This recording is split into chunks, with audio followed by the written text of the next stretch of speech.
Hello everyone, welcome to study IQ. और आज इस वीडियो में हम डिस्कस करेंगे current affair MCQs the Hindu newspaper के। और आज हम डिस्कस करेंगे 14 सितंबर के करंट अफेयर। और इस क्लास को लेके आ रहा हूँ मैं, मेरा नाम है डॉक्टर विपिन गोयल, जैसा कि आप सबको पता है। और बढ़ते हैं जी आगे। और आगे बढ़ने से पहले मैं आपको बता दूं, आप मुझे in different social media handles के ऊपर आप फॉलो कर सकते हैं। सारे अपडेट्स वगैरह जो होते हैं टेलीग्राम चैनल के ऊपर आपको मिलते हैं। इंस्टाग्राम के ऊपर आप मुझसे पर्सनली कनेक्ट कर सकते हो। और स्टेट पीसीएस एग्ज़ाम की अगर आप तैयारी कर रहे हैं, अभी हमने 6 स्टेट पीसीएस बिहार, उत्तर प्रदेश, उड़ीसा, असम, मध्य प्रदेश और राजस्थान के state PCS pre plus mains live batches हमने लॉन्च कर दिए हैं।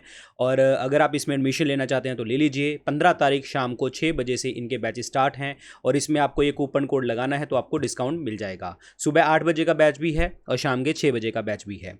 और एक चीज़ मुझे बताइए कि जो ये करंट अफेयर्स हैं, ठीक है, मुझे कल बहुत सारे स्टूडेंट्स ने बोला था कि सर आप जैसे 14 तारीख के करंट अफेयर बना रहे हैं तो रात को मत डाला कीजिए, आप मॉर्निंग में डाल दिया कीजिए। चाहे 15 को 15 को डाल दो, 16 को डाल दो, मतलब आई मीन अगर 16 को डाल रहे हो तो 15 के डाल दो 16 की मॉर्निंग में।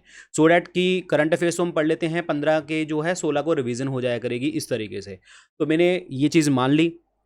तो अब जो है हमारे करंट अफेयर्स जो होंगे वो मॉर्निंग में 9 बजे ही आया करेंगे। आज जैसे हम 14 तारीख के करंट अफेयर डिस्कस कर रहे हैं, ठीक है, तो ये ऐसा नहीं है कि 14 मैंने इसमें लिख दिया, 14 का द हिंदू न्यूज़पेपर उठाओगे तो यही करंट अफेयर्स आपको देखने को मिलेंगे। मैं इस पेपर की मर्यादा रख रहा हूँ, नहीं तो मैं 15 लिख सकता था, तो वो अदरवाइज 15 में वो है ही नहीं है, 15 में वो कुछ होगा ही नहीं अगर मैं जो करंट अफेयर डिस्कस करूंगा। इसीलिए मैंने 14 तारीख ही यहाँ पे देखने को मिलेगी आपको। तो मैं सुबह 9 बजे ये करंट अफेयर्स डाला करूंगा रेगुलरली, तो आप क्लास देखा करें, ठीक है। तो स्टार्ट करते हैं जी आज पहले क्लास से, पहले क्वेश्चन से।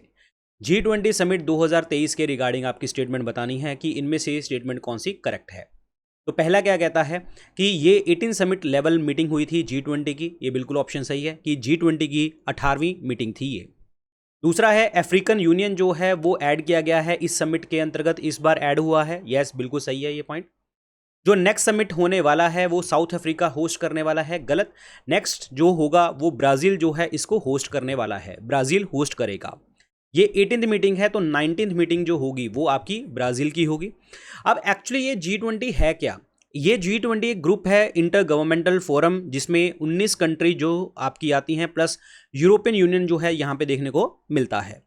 वर्ल्ड की लार्जेस्ट इकोनॉमीज में आता है ये, जिसमें आप 90%, अगर मैं बात करता हूँ 90% ग्रॉस वर्ल्ड प्रोडक्ट, मतलब क्या हुआ, जो कंट्री वर्ल्ड प्रोड्यूस करता है उसका 90% यहाँ पे होता है। 75 to 80% आपका इंटरनेशनल ट्रेड, 2/3 ग्लोबल पॉपुलेशन, और हाफ ऑफ द जो लैंड सरफेस, पूरे मतलब पूरी धरती का हाफ लैंड सरफेस जो है वो ये यूरोपियन यूनियन, ये G20 जो है कैरी करती है। ये G20 का ओरिजिनेशन जो देखने को मिला था 1997-98 में देखने को मिला था, जब 97-98 के फाइनेंशियल क्राइसिस के बाद देखने को मिला था। और ये फाइनेंशियल क्राइसिस किसके हुए थे? एशियन टाइगर्स के। ये एशियन टाइगर्स कौन है? एशियन टाइगर्स का मतलब ये होता है कि जो आपकी कंट्री ईस्ट और साउथ ईस्ट एशिया में होती हैं उन्हें हम क्या कहते हैं? एशियन टाइगर्स के नाम से जानते हैं। इसीलिए जब 97-98 का क्राइसिस आया था तो G20 बना था आपका 1999 में। और ये एक सेंट्रल बैंक, इसमें एक्चुअली इट्स ए फोरम, किसमें जिसमें कि आपके सेंट्रल बैंक के जो गवर्नर्स होते हैं, फाइनेंस मिनिस्टर्स होते हैं डिफरेंट कंट्रीज के, वो इस मीटिंग्स में आते हैं। 2008 के बाद, ग्लोबल फाइनेंशियल क्राइसिस के बाद, यहाँ पे हेड ऑफ द स्टेट और गवर्नमेंट यहाँ पे आने लगे। 2009 के अंदर जो है यहाँ पे प्रीमियर फोरम बन गया आपका इंटरनेशनल इकोनॉमिक फोरम के लिए। और फिर उसके बाद जो है G20 ने क्या किया, हर साल अपनी मीटिंग देनी स्टार्ट कर दी यहाँ पे।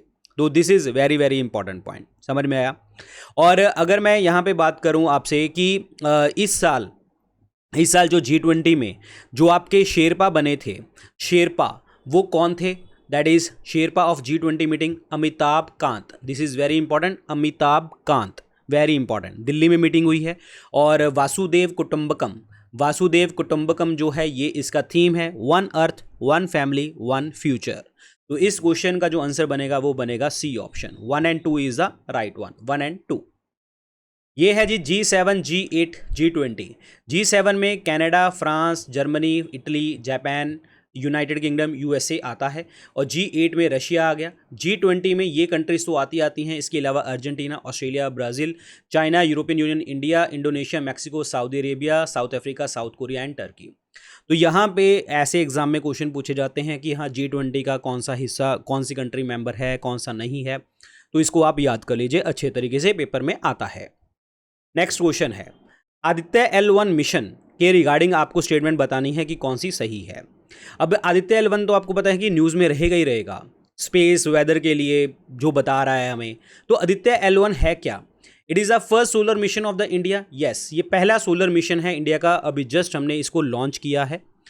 It will be placed in A hello orbit around the Lagrange point 1, जो L पॉइंट जो 1 है उसके अराउंड जो है इसको प्लेस किया जाएगा। ये बिल्कुल सही है, तो पहला और दूसरा ऑप्शन आपका सही है। ऑप्शन क्या बनेगा? सी इज़ द करेक्ट आंसर। अगर मैं बात करता हूँ अब आदित्य L1 की मिशन की बात करें कि यहाँ पे जो है ये L1 L2 क्या है, ये है L1 पॉइंट। ये L1 पॉइंट के ऊपर जो आपका L1 पॉइंट के ऊपर 125 दिन में हमारा जो है 125 दिन लगेंगे यहाँ पे पहुँचने में L1 पॉइंट पे। और एक्चुअली ये मिशन जर्नी जो है ये बहुत ज़्यादा शॉर्ट है। जब मंगलयान हमने लॉन्च किया था उससे पहले ही ये यहाँ पे पहुँच जाएगा, और यहाँ पे हेलो ऑर्बिट में L1 में रखा। इसका जो ऑब्जेक्टिव क्या है आपका प्रॉपर तरीके से आदित्य L1 मिशन का, कि जो सन की जो बाहर वाली लेयर होती है ये वाली, दैट इज़ कॉल्ड कोरोना। ये बाहर वाली लेयर होती है कोरोना के बारे में डिस्कस करना है।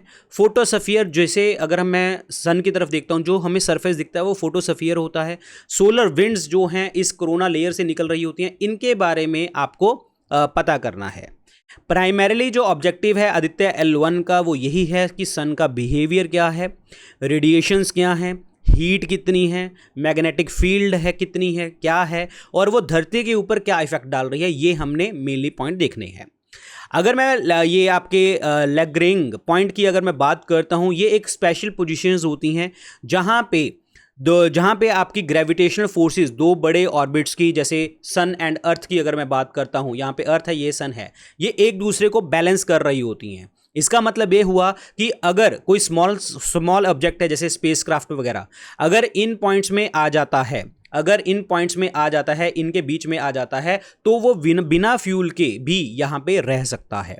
तो अभी हमारा जो मेन फीचर है वो यही है कि L1 के ऊपर आपको लेके आना है।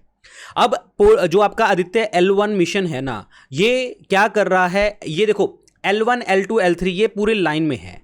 L1 प्रोवाइड हमें क्या करता है, ये वाला चीज़ प्रोवाइड करती है कि कोरोनल मास इजेक्शन, मतलब वो सोलर विंड्स वगैरह यहाँ पे हमें प्रॉपर तरीके से पता लगेंगी। और इसमें जो है आपकी जो सोहो दैट इज कॉल्ड आपका solar and heliospheric observatory, international solar observatory जो है ये ऑलरेडी लोकेटेड है L1 के ऊपर, जो इसकी डेमोन्स्ट्रेट प्रॉपर तरीके से कर रही है। ये L1 L2 L3 पॉइंट्स जो हैं ये सारे के सारे अनस्टेबल पॉइंट्स हैं, लेकिन जो L3 वाला पॉइंट है, ये वाला L3 वाला, ये सन के बहुत पीछे है, तो इसीलिए लेस यूजफुल है हमारे लिए। और L4 और L5 की अगर हम बात करते हैं, ये बिल्कुल इक्विलेटरल ट्रायंगल की तरफ लेके चल रहा है और ये स्टेबल पॉइंट्स हैं। तो हमें L1 पे देखना है क्योंकि फ्यूल हमारा कम यहाँ पे खर्च होगा, तो इसीलिए वो L1 के बारे में बात कर रहे हैं यहाँ पे। वर्ल्ड का पहला क्लोन शिप कौन सा बनाया गया था? वो बनाई गई थी डॉली शिप। ये जो क्लोन होता है वो क्या होता है, जो जेनेटिकली सिमिलर आपके इंडिविजुअल्स होंगे या जेनेटिकली सिमिलर स्पीशीज कोई भी होंगी तो वो होंगी आपकी क्लोन। एक्चुअली क्लोन जो है ये बनाया था इयन विल्मट ने बनाया था, और इनकी अभी डेथ हो गई है, तो पेपर में क्वेश्चन आएगा ये कि पहला क्लोन कौन सा था। इनिशियली जो इयन विल्मट ने इसका जो नाम दिया था वो दिया था 6LL3। ये एकेडमिक पेपर में इसका नाम ये है, बट बाद में इसका नाम जो है डॉली के ऊपर रखा गया था after the singer Dolly pattern. Dolly pattern singer है, इनके नाम पे रखा गया था, ये ध्यान रखना है। ढूंढा मतलब क्लोन इन्होंने बनाया था, इयन विल्मट ने बनाया था, नाम ये रखा गया था 6LL3, बाद में डॉली नाम रखा गया, डॉली पैटर्न सिंगर के नाम पे रखा गया। ये ध्यान रखना, पेपर में घुमाएगा आपको ऑप्शन में कि अच्छा इसका नाम जो है डॉली पर्सन ने इसको क्लोन किया था, इस तरीके की चीज़ें पूछ सकता है वो, तो मैं इसलिए पूरा डिटेल में आपको समझाया है। तो option number 1 is the correct one. US open के बारे में आपको स्टेटमेंट बतानी है कि इनमें से कौन सा स्टेटमेंट जो है करेक्ट नहीं है। नंबर 1, अगर बात करते हैं यूएस ओपन की, तो ये फोर्थ और लास्ट ग्रैंड स्लैम है इस कैलेंडर ईयर का। ये ऑप्शन आपका गलत है, ये ऑप्शन आपका बिल्कुल सही है। It is played on A grass court, नहीं, ये ग्रास कोर्ट के ऊपर ना खेल के ऊपर हार्ड कोर्ट के ऊपर हम खेलते हैं। समझ में आया? तो इसमें स्टेटमेंट कौन सी करेक्ट नहीं है? तो बी स्टेटमेंट आपकी करेक्ट नहीं है, तो second only is the right answer. अगर मैं बात करता हूं, अभी हमारे 4 ही आपके जो है ये टूर्नामेंट हैं, ये टेनिस टूर्नामेंट जो होते हैं, lawn tennis, Australian and US open की बात करते हैं तो ये हार्ड कोर्ट के ऊपर खेलते हैं ये, ठीक है। और फ्रेंच की बात करें, फ्रेंच ओपन की बात करते हैं, ये क्ले कोर्ट के ऊपर खेलते हैं। और विंबलडन की बात करें तो ये ग्रास कोर्ट के ऊपर खेला जाता है। और अभी यूएस ओपन 2023 के अंतर्गत नोवाक जीते हैं, ये आपके सर्बिया से हैं और इनका ये 4th यूएस ओपन है और 24th ग्रैंड स्लैम जो है जीते हैं नोवाक। अब विमेन सिंगल चैंपियनशिप में ये हैं कोको गॉफ, ये अमेरिकन है जिन्होंने पहला जो है अपना यूएस टाइटल जीता है, यूएस ओपन जीता है, याद रखना। एशियन गेम्स 2023 के लिए आपको स्टेटमेंट बतानी है कि कौन सी स्टेटमेंट यहां पे सही है। Number 1, it was suppose to organise in the year 2022। Yes, ये आपका सपोज था कि हाँ हम इसमें मतलब ऑर्गेनाइज करेंगे, ये बिल्कुल पॉइंट सही है। लेकिन आपको पता है कि जब कोविड-19 आया था, कोविड-19 के चक्कर में तो 2022 से जगह के ऊपर 2023 जो है आपका हो चुका है यहाँ पे। It will be organise in Hangzhou China के अंतर्गत, ये बिल्कुल ऑप्शन सही है। हैंगजो चाइना के ऊपर जो है आपका, ये बिल्कुल पॉइंट सही है, ये ऑर्गेनाइज किया गया था चाइना में। नंबर 3, क्रिकेट को पहली बार इसमें एडिशन में ऐड किया गया है, एशियन गेम्स में नहीं। क्रिकेट इससे पहले भी हुआ था। यहाँ पे अगर मैं बात करता हूँ चाइना ग्वांगजो, यहाँ पे आपका 2010 के अंदर जो है एशियन गेम्स थी वहाँ पे। और इंचियोन जो साउथ कोरिया में 2014 में, इससे पहले क्रिकेट 2010 और 2014 में भी ऐड किया गया था, तो ये पहली बार नहीं है। तो ऑप्शन क्या बनेगा जी? पहला और दूसरा पॉइंट आपके बिल्कुल सही है, option number B is the correct answer. अभी जो ये एशियन गेम्स हो रही हैं, ये 19th एशियन गेम्स होने वाली हैं और पहली एशियन गेम्स जो हुई थी 1951 में दिल्ली में देखने को मिली थी। और 19th जो अभी होने वाली हैं ये 23 सितंबर से हम देखेंगे 8 अक्टूबर के बीच में। और एशियन गेम्स के अंतर्गत जो है आपके 40 स्पोर्ट्स देखने को मिलेंगे 61 डिसिप्लिन के अंतर्गत, very very important. Okay, more than 150 जो अपने प्लेयर्स हैं इंडिया के वो यहाँ पे गए हैं, तो option number B is the correct one, Hangzhou 2022। Ayushman Bhav health campaign के बारे में आपको बताना है, ये किसने लॉन्च करी है? तो ये लॉन्च करी है द्रौपदी मुर्मू जी ने, तो ऑप्शन क्या बनेगा? सी इज द करेक्ट आंसर। और ये कहां से लॉन्च करी गई है? राजभवन से लॉन्च करी गई है, गांधीनगर, राजभवन गांधीनगर से लॉन्च करी गई है, ये याद रखना। और इसका जो आयुष्मान भव हेल्थ कैंपेन का एम है वो ये है, सो डैट कि जो हम हेल्थ केयर सर्विस को लास्ट माइल तक पहुंचाना है, प्रॉपर तरीके से अफोर्डेबल एक्सेस अनडिजर्व पॉपुलेशन को जो है हमने हेल्थ केयर सर्विसेज प्रोवाइड करनी है।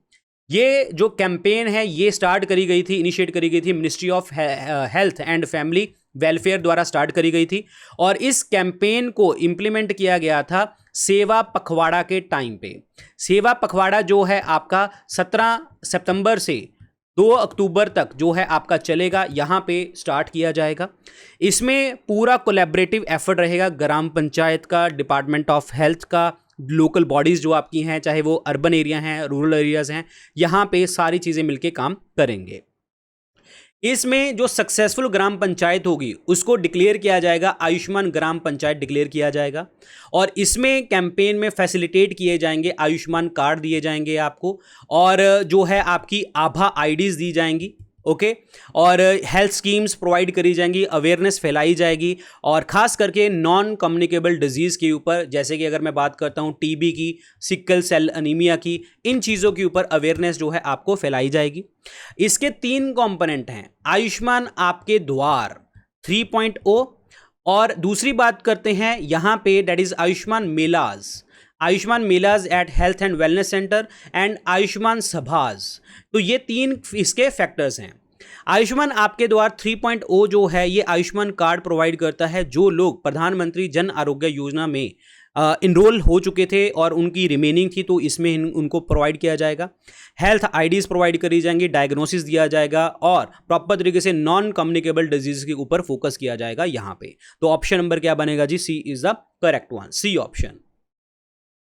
विच of the following storms cause the large scale flooding in Libya? Libya के बारे में हमने कल भी डिस्कस किया था पूरा डिटेल में, बट यहाँ पे फिर आ गया लीबिया। तो लीबिया में जो है आपका कौन सा स्टॉर्म आया है? That is a storm Daniel. तो option number D is the correct answer. अब यहाँ पे लीबिया के बारे में हमें थोड़ा सा पढ़ना पड़ेगा। लीबिया के अंदर जो है आपका जो है दरना, जो ये बड़ा इंपॉर्टेंट पॉइंट है। अभी जो है अर्थक्वेक वगैरह ये सीन देखने को आपको मिलते रहते हैं। तो डरना पेपर में कल हमने डिस्कस किया था कि डरना जो है वो कौन सी कंट्री में है? लीबिया में है। अगर मैं बात करता हूँ यहाँ पे स्टॉर्म डेनियल की, तो ये जो है डेडलीस्ट साइक्लोन हुआ है after the cyclone Nargis. Cyclone Nargis जो है 2008 में आया था, उसके बाद इतना डेंजरस अब आया है। और लीबिया की अगर हम बात करते हैं तो ये एक जो है नॉर्थ अफ्रीका के अंतर्गत जो है आपकी एक अफ्रीकन कंट्री है। इसके सराउंडिंग में मेडिटेरेनियन सी लगता है जो कि नॉर्थ में लगता है। इजिप्ट की बात करते हैं यहाँ पे, तो इजिप्ट आपका जो है यहाँ पे ईस्ट में लगता है इजिप्ट। और उसके बाद अगर हम बात करें सूडान की बात करते हैं तो यहाँ पे साउथ ईस्ट में लगता है सूडान। और अगर बात करते हैं चाड की, वो लगता है साउथ में। ठीक है, मैं आपको दिखाता हूँ, यहाँ पे मैप मैंने लास्ट में भी डाला है, तो हम उस पर भी डिस्कस कर सकते थे। यहाँ पे देखिए जी लीबिया के बारे में। सो लीबिया में नॉर्थ में आपका मेडिटेरेनियन सी देखने को हमें मिल रहा है यहाँ पे, ठीक है। और ईस्ट में देखें इजिप्ट देखने को मिल रहा है यहाँ पे। और सूडान देखें तो आपकी जो है साउथ ईस्ट में देखने को मिल रहा है। नाइजर की बात करते हैं तो साउथ वेस्ट में है। अल्जीरिया वेस्ट में आ गया। तुनीशिया आपका नॉर्थ वेस्ट में देखने को हमें मिलेगा।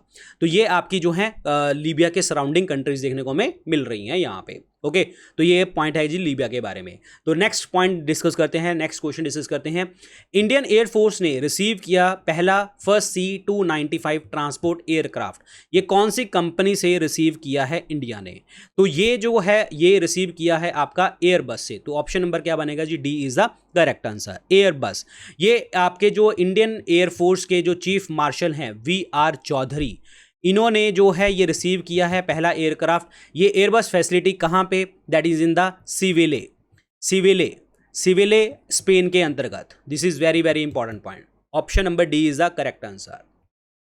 यूनियन कैबिनेट ने 75 लाख और भी LPG कनेक्शंस कंज्यूमर्स को देने की बात करी है। ये कौन सी स्कीम के अंतर्गत? ये आपको पता ही है, प्रधानमंत्री उज्ज्वला योजना के अंतर्गत जो है हम LPG सिलेंडर्स दे रहे हैं।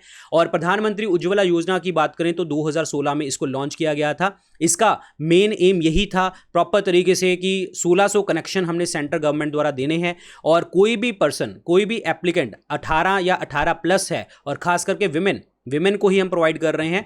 तो कोई भी एप्लीकेंट जो विमेन है 18 या 18+ है उनको मिलेगा। और वो BPL फैमिली से बिलोंग करती होनी चाहिए और उसके घर में LPG कनेक्शन किसी और का नहीं होना चाहिए। उसकी फैमिली इनकम पर मंथ जो भी इनकम है वो आपकी बहुत लो होनी चाहिए, तब जाके उनको ये प्रॉपर तरीके से मिलेगा प्रधानमंत्री उज्ज्वला योजना के according LPG gas cylinder. This is important. इसका सिग्निफिकेंस यही है कि हमने हेल्थ को प्रोटेक्ट करके रखना है, एनवायरनमेंट को प्रोटेक्ट करके रखना है, विमेन को प्रोटेक्ट करके रखना है। ये मेन एम यही है, एक्सटेंशन ऑफ प्रधानमंत्री उज्ज्वला योजना।